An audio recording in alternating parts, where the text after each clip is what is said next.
Women are looking for a superior, a dominant, and a man that know. Maraming lalaki willing kayong bigyan ng relationship, pero bakit ayaw nyo? And let's be honest, ladies, gusto nyo yung may red flag? Ayaw nyo ng masyadong nice guy? Ayaw nyo ng masyadong predictable? Women always think the grass is always greener on the other side. Ganon siya ka-satisfied dito sa lalaki na to. Dahil ang babaeng in love sa'yo will break rules para sa'yo. Hindi sila in love sa atin. In love sila kung paano pag ang babae patay na patay sa'yo or mahal na mahal ka. I only care with what I feel. Hey, what's up guys? It's your boy Sublado Moto. Okay, for today's vlog, tonight's vlog, let's talk about ang traffic na to. No, just kidding. Okay, for tonight's vlog, let's talk about yung nag-DM sa atin. So actually, hindi naman siya nagtatanong sa atin, Brad eh. Wala siyang ina-ask about hindi siya nanghihingi ng advice, pero nagkwento siya about what happened to her.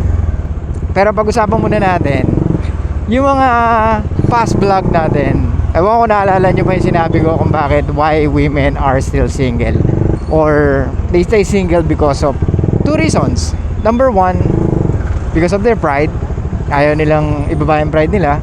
That's why they're still single. Kumbaga, yung instead na gagawin nila para magkaroon sila ng boyfriend, hindi nila ginagawa, or they're not doing their part para magkaroon sila ng boyfriend. At yung pangalawa is yung pagiging useless. Useless in a way na they just want to get something from men na parang wala silang kayang i-provide, na parang wala siyang gustong gawin kundi yun nga, to extract value dun sa boyfriend niya or dun sa lalaki. That's why most of women stay single or hindi nagtatagal yung relationship. Okay, so si ate may kwento. Eto guys, gusto kong makita nyo na kung paano rin yung logic ng mga kababaihan. And women have this thinking na the grass is always greener on the other side. What? They have this mindset na maraming lalaki at mas maraming the best outside. Alam mo yun, the relationship, or lagi silang tingin nila meron silang makikitang the best. Kumbaga, nakikipag-boyfriend sila minsan sa isang lalaki just for, alam mo yun, as a placeholder boyfriend. What? Kumbaga, okay, since wala pa naman yung the best guy, maybe I will commit with this guy. So ganito yung story ni ate girl. So she had a relationship with a guy na for 10 years. So at the age of 17, naging sila na hanggang sa maghiwalay sila nung 27 years old siya. The reason is the guy cheated on her. So syempre, women will think na ay nako, ayoko na ganitong relation. So instead of forgiving him, iniwanan niya yung boyfriend niya na 10 years guys, 10 years. So after some time, meron siya na-meet na guy. This guy is 10 years older than her. What? Wow. Like I said guys, di ba? Women are attracted with older men. Siyempre, they want the dominant guy, a guy that's very superior, yung lalaki na pwede silang i-lead, or yung kayang mag-lead ng relationship, o yung lalaki na matalino, o yung lalaki na talagang alam niya na mas better sa kanya. So dito iikot yung kwento natin. So nung na-meet to ni girl, wala lang, message lang. As in, syempre kinukulit siya ng guy. Ganoon naman ang mga kalalaki yan, di ba? Kunyari wala, kumbaga itatry. Kaya nga kayo, di ba? Puta, ilang beses kayo binasted makangkukulit nyo pa rin, di ba? Yung iba, yes, nagsasucceed. Pero Brad, pinakamaganda nun is tigilan mo. Kung alam mong wala na talaga, tigilan mo, kasi marami pa naman dyan. At para matuto ka pa kung paano mag-approach ng babae or paano makipag-usap, hindi lang sa isang babae. So yun nga, etong si guy, panay-pakit sa kanya, syempre, landian. Ilang beses niya sinabi no. Sinabi niya sa sarili niya, hindi ako papatol dito sa lalaki na to. Syempre, nandun yung age gap nila. Kasi minsan nagmamatter sa babae, ayoko no, parang matanda na for me, diba? Hindi nila alam, they are more attracted with those kind of guy, diba? Yung may edad sa kanila. Okay, so ganito nga, because she's keep on pushing away the guy because she knows na this guy is not suitable to be my boyfriend or to be my other half. So to make the story short, nagulat siya. One day, she discovered to herself na she already fell in love with the guy. Oh my God! Ayaw niya dun sa lalaki nung una, pero dahil nagkukulitan sila, siguro alam nung lalaki na, papakipot lang to. So siguro itong lalaki na to, alam niya mag-push and pull. So yun nga, sabi ni girl, I didn't know that I will fall in love with him. So dito na iikot ang storya. So she's 27, now she's already 30 years old. And the guy is, like I said, 10-year gap. So ang nangyari, tumuloy ang kanilang relasyon. However, the guy is already engaged. What? Op. Wait lang. Ulitin ko. The guy is already engaged. Day 1 pa lang ng pang kukulit ni guy or pang lalandi ni guy sa kanya, alam niya na. Pero iniwasan niya. Pero bandang huli, hindi siya nakaiwas. So dito umiikot yung relasyon nila. Dahil nga si guy ay engaged, so darating yung panahon na pupunta rin siya sa ibang bansa para dun sa fiancé niya, because his fiancé is nasa ibang bansa. At etong si guy may anak sa una. So wala siyang anak dun sa fiancé niya. Kumbaga yung anak niya is dun pa sa ibang babae. So ladies, guys, ano yung sinasabi ko sa inyo? Women are more attracted with a guy na may anak or in a relationship, or maraming babaeng nagkakandara pa sa kanya, or he is already preselected with women na kahit hindi nila nakikita, kahit hindi nila nakita itsura, how much more pag nakita nila itsura. Pag nalaman lang ng babae na itong lalaki na to, who's this guy? I heard marami daw nalolokong babae sa kanya. So, anong meron itong lalaki na to? Ganun ang babae. Curiosity. They want mystery. Kaya nga, maling-mali, nasabihin mo lahat sa kanya ng mga personal na bagay sa buhay mo, or mag-share ka ng mga bagay na hindi pa dapat sa kanya. Wala akong pakialam kung malinis ang intention mo or hindi man malinis ang intention mo. Ang question dito is, paano ba nagre-respond yung mga babae? Number 1 yun, yung pagiging misteryoso ng isang lalaki. Who's this guy? I wanna know him. I'm curious about him. Okay, I will spend time with him. The more she thinks about you, the more she anchoring her emotions para sa'yo. Kaya nga, ang mga lalaki na indifferent, malakas ang dating. Kasi, yung mga babae, alam na nila eh. Yung mga tirada natin mga lalaki, yung mga pagbibiro natin, yung mga pag-approach natin, yung mga pagiging ano natin, simp natin, alam na nila, kabisado na nila. Kaya nga kung itong lalaki na to, indifferent or iba sa lahat ng nakita niyang lalaki or nag-approach or nakausap niyang lalaki, she will be more curious with this guy. So dahil ayaw na ayaw niya dito sa guy na hindi niya alam talaga kung bakit siya na in love. Until, of course, alam niya yung situation na meron siya. Alam niya na kahit kailan hindi magiging kanya si guy. Pero she still stay. She still stay because she loves the guy.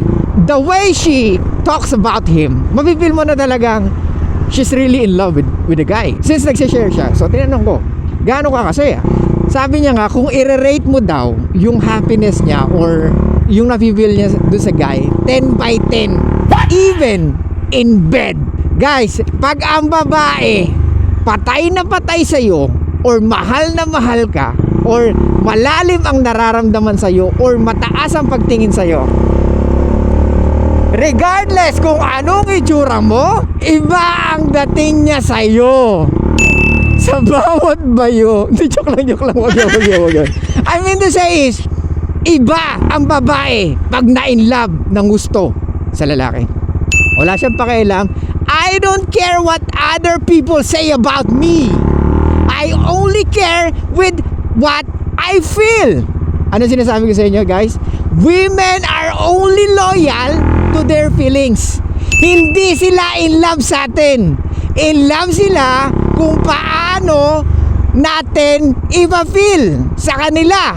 Yung dapat nilang maramdaman.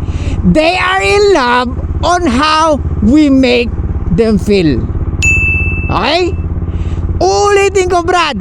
May pera ka, pogi ka, matangkad ka. Okay? Taas nun, Brad. Ang lakas makahatak daw sa chicks nun. Yes! But the question is, gaano kalalim yung attraction niya sa'yo? At paano lalalim yon kung hindi ka magsasalita? Kaya wag natin, tayong mga lalaki, wag natin ibase lahat sa pera mo, sa kotse mo, sa motor mo, lalong-lalo na sa itsura mo. Dahil ang babaeng in love sa'yo will break rules para sa'yo. Okay? Kaya nga guys, ganito nangyari. Since sabi niya nga, 10 out of 10. Ganun siya kasaya, emotionally and sexually. Ganun siya ka-satisfied dito sa lalaki na to. And then dumating sa point, she got pregnant. But the guy needs to leave. The guy needs to leave and go to other country until nawala yung communication nila. Dahil si guy, hindi na nagpaparamdam. Pero si girl, patuloy na nakikipag-communicate sa kanya. Kahit na hindi nagre-reply si guy. Kasi nga magkaiba ang oras eh. Sabi niya, pag hindi pa to nag-reply, I will continue this pregnancy. I don't know kung malalaman pa rin niya o hindi. Basta, I will keep on sending him yung mga ultrasound, yung mga check-up. Tapos, biglang nagparamdam si guy. So guys, hindi ko na i-elaborate yung relationship nila. Kaya ko lang sineshare sa inyo. Ito yung sinasabi ko sa inyo. Women always think the grass is always greener on the other side. Pag nalaman nila yung boyfriend nila nagloko, na hindi nila alam nature ng lalaki, ang variety of women. Ladies, kahit sinong kapartner nyo or kahit sinong maging jowa mo, if you think they are exception, no, it's not. Karamihan ng babae, ang pinapangarap na lalaki is tall, dark, and handsome. Yun talagang magugustuhan, pati kapitbahay nila, magugustuhan ng magulang niya, kamag-anak. Kumbaga talagang the best guy. Ladies, ulitin ko, yung mga the best guy na gusto nyo, most likely will not commit. Especially, gwapo siya, matangkad siya, mayaman, madiskarte, marunong sa buhay. Do you think he will stay monogamous? No, it's not. Ladies, pag ang boyfriend nyo nagkasala, make sure pag-isipan nyo mabuti kung iiwanan nyo. Dahil kahit sinong karelasyon mo, pwede pa rin maghanap ng iba. Sino ba karelasyon mo? Lalaki, di ba? Men always wants variety. Kaya nga porn are still exists because of most men wants variety. And most of men are thirsty. Why? 80-20 ladies. Only 20% ng mga kalalakihan ang napapansin ng mga kababaihan. Gets? Ano ba itong dinaanan ko? Gubat. Wait lang. So, 20% lang yung napapansin ng karamihang babae. Kaya 80% of guy ay mostly thirsty. Or walang options. Or maybe virgin. Okay? So, balik tayo. Lalo na kung gwapo, mayaman, charismatic, charming, know how to talk with women. Lalo na mapera. And especially kung meron siyang status. So expect mo the guy might not stay monogamous. So ito yung sinasabi ko sa inyo ladies. Akala nyo pag nakipaghiwalay kayo, lagi kayo makakakita ng lalaking sinasabi nyo na hindi mag-cheat. Actually, ayaw nyo nga nun eh. Ayaw nyo ng masyadong nice guy. Ayaw nyo ng masyadong predictable. Dahil hindi kayo attracted sa mga ganong lalaki. Dahil yung mga ganong lalaki, iniisip nyo boring. Ayaw nyo nun kasi hindi kayo na-challenge. Let's be honest ladies. Gusto nyo yung may red flag. Gusto nyo yung may thrill. Diba? Alam nyo yan. Kayong magkakaibigan kayong babae, pag may namit ka na masyadong green flag, girl, masyado naman siyang green flag. Feeling ko hindi kami talaga bagay. Diba? May mga lalaki na willing ibigay sa inyo yung relasyon. Eto dating app lang. Maraming lalaki willing kayong bigyan ng relationship, pero bakit ayaw nyo? Kasi unang-una, feeling nyo hindi worth it. Pangalawa, walang thrill. Pangatlo, hindi kayo na-challenge eh. Kasi nga itong lalaki na to na tanga, binibigay agad yung relasyon na hindi mo pa na-earn. Di ba? Parang naiisip mo, Di mo nga ako kilala eh. Kaya guys, nape-pressure ang babae sa inyo. Kasi masyado kayo too good to be true. na pag hindi niya nasuklian yung mga gusto mo, feeling niya, makukonsensya siya. Alam mo yon? Ang nangyayari is, you're also trying to manipulate her. Kaya nga, nice guys are manipulator. Tandaan nyo, ano sinasabi ko lagi? Women have plausible deniability. Ayaw nilang aminin or hindi nila sasabihin kung gusto kanila. Kasi gusto nila, when things go wrong, pwede silang maka-exit right away. Kaya nga lagi natin bibigyan ng way kung paano mag-exit ang babae. Ayun yung sinasabi ko sa inyo na you need to disqualify or we need to disqualify ourselves pag dinidiskartehan natin yung mga babae para maramdaman niya na safe siya, na anytime she can go away.